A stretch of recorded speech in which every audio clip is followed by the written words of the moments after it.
प्रिय विद्यार्थियों, आप सभी का स्वागत और अभिनंदन है। आज के इस सत्र में क्लास 12th के सभी छात्र छात्राओं का मैं पुनः स्वागत और अभिनंदन करता हूं। विषय गणित के चैप्टर फर्स्ट के जो गणित की भाग 1 का है, जो टॉपिक हमने चुना है आज फलों का संयोजन। तो फलों के संयोजन का स्टडी हम लोग कायदे से करेंगे और समझेंगे, तभी हम लोग प्रश्नावली के प्रश्नों को या अन्य समस्याओं को अच्छे ढंग से हल कर सकते हैं जो इससे संबंधित हो। तो फलों का संयोजन है, तो इसको हम लोग इंग्लिश में कहते हैं कंपोजिशन ऑफ फंक्शंस। तो दो फलों को दो फंक्शंस को हमें संयोजित करना है, उन्हें जोड़ना है एक तरीके से। तो सबसे पहली बात हमें ये समझना पड़ेगा कि दो फलन एक दूसरे से संयोजित होंगे कि नहीं होंगे। जैसे अब कोई कहे भाई कि आप x और y ऐड करो, जोड़ो, तो ना तो आप इसको 2x लिख पाते हैं और ना ही आप इसको 2y लिख पाते हैं। कहते हैं दोनों विजाती हैं, इसलिए केवल x प्लस वाई टाइप से रहेंगे। इसी प्रकार हमें देखना होता है कि अगर मेरे पास दो फलन हैं कोई, तो वो उनका संयोजन संभव है या नहीं है। तो ध्यान से देखना, मैंने लिया है, कायदे सुनना और लिखना भी है। हमने दो फलन लिया है f और g।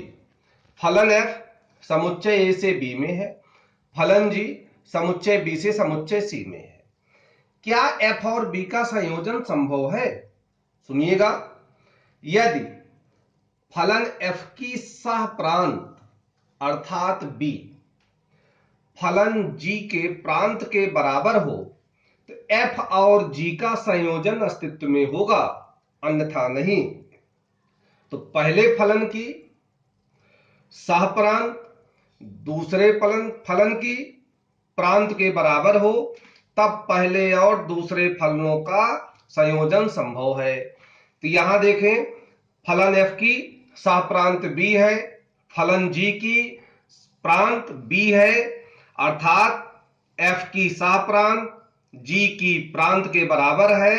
तो f और g का संयोजन संभव है और उसको संकेत में हम लोग लिखते हैं, यहां देखें, थोड़ा उर्दू जैसा लिखते हैं राइट साइड से। f o का मतलब है संयोजन, g इंग्लिश में इसको पढ़ते हैं f कंपोजिट g। जो एक फलन होगा, कहां से कहां फलन होगा? पहले की प्रांत से और दूसरे की सह प्रांत में। वही पूरी बात समराइज करके लिखी गई है कि माना f समुच्चय a से b और g समुच्चय b से c में दो फलन हैं, तब f और g का संयोजन संकेत में f कंपोजिट g अथवा f संयोजन g द्वारा लिखा जाता है। और f कंपोजिट g, f संयोजन g एक फलन होगा समुच्चय a से समुच्चय c में, अर्थात f की प्रांत से और g की सह प्रांत में फलन हो जाएगा। तो ध्यान रखिएगा, f और g का संयोजन तभी संभव होगा जब f की सह प्रांत और g की प्रांत के बराबर हो। तो क्या ऐसी स्थिति में यहां g और f का भी संयोजन संभव है? चेक कर लेते हैं। g की सह प्रांत कौन है? c। f की प्रांत कौन है? a। तो a और c तो बराबर है नहीं, तो g और f का संयोजन यहां संभव नहीं है, अस्तित्व में नहीं होगा, बल्कि f और g का संयोजन यहां संभव है। तो यहां देखें, परिभाषा में हमने तीन समुच्चय का इस्तेमाल किया है, a, b और c। तो बेन आरेख से हमने एक सर्किल बनाया, वृत्त बनाया, ये a का है, a आपका b का है, a आपका c का है। अब a से b में कौन फलन है? फलन है f। b से c में कौन फलन है? हमने माना है भाई फलन है g। तो अगर इनका संयोजन संभव है तो संयोजन किसका? f और g का। तो वह भी एक फलन होगा, कहां कहां तक? समुच्चय a से समुच्चय c में। तो नीचे दिखा देता हूं, तो समुच्चय a से समुच्चय c में, तो इसको क्या लिखेंगे? f composite g। ध्यान दें, अगर ये समुच्चय है a b c, तो मान लेते हैं भाई इसमें अवयव x है, इसमें एक अकेला अवयव y है, इसमें एक अकेला अवयव z है। तो अगर फलन है तो प्रांत के सभी अवयवों का संबंध होना चाहिए साह प्रांत के किसी न किसी अवयव से। तो एक ही तो अवयव मैंने लिया है, तो x का संबंध किससे होगा? y से। x का प्रतिबिंब कौन है? y। तो आइए फलन की भाषा में देखते हैं। तो f के अंतर्गत x का प्रतिबिंब कौन है? y। तो इसको लिखेंगे f of x equal to y। लेकिन g भी तो एक फलन है, तो y का भी कोई न कोई प्रतिबिंब होना चाहिए। एक ही अवयव लिया हूं, तो y का प्रतिबिंब कौन है? z। तो y का प्रतिबिंब किसके अंतर्गत z है? g के। तो g ऑफ y किसके बराबर है? z के। अब ये तीसरा वाला देखो, f कंपोजिट g। अब f कंपोजिट g के अंतर्गत x की इमेज कौन है? दिखाना पड़ेगा। तो यहां से मैं दिखा देता हूं कौन है? z है, क्योंकि एक अवयव इसमें एक अवयव इसमें है तो होना ही पड़ेगा इसको संबंधित। तो f कंपोजिट g के अंतर्गत x की इमेज कौन है? प्रतिबिंब z। अब z का मान उठा करके यहां से यहां रख देंगे। तो z क्या है? g of y। अब y का मान यहां रख देंगे। y किसके बराबर है? f of x। तो यही बेटा इसका फार्मूला होता है, f composite g at x equal to, देखो हमने g लिख ही दिया, y का मान यहां से लिख दो, f ऑफ x। तो याद कर लेना इसे, f composite g at x equal to, इधर से लिखा जाएगा बेटा g ऑफ fx।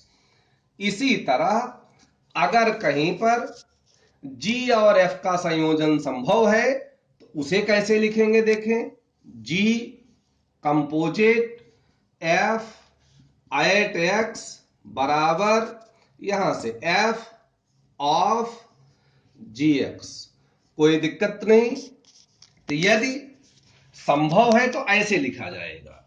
एक नोट इसमें और बना लेते हैं, सेकंड नोट बना लेते हैं।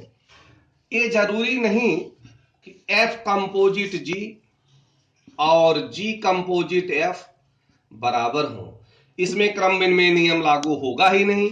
हो भी सकता है, नहीं भी हो सकता है, डिपेंड करेगा कैसी कंडीशन हो दिया हुआ है। तो उम्मीद करते हैं आप परिभाषा अच्छे ढंग से समझ गए होंगे, इसमें कोई दिक्कत नहीं हुई होगी। अब आगे आप और देख सकते हैं कि हम लोग इसमें क्या कर सकते हैं। एक उदाहरण के माध्यम से,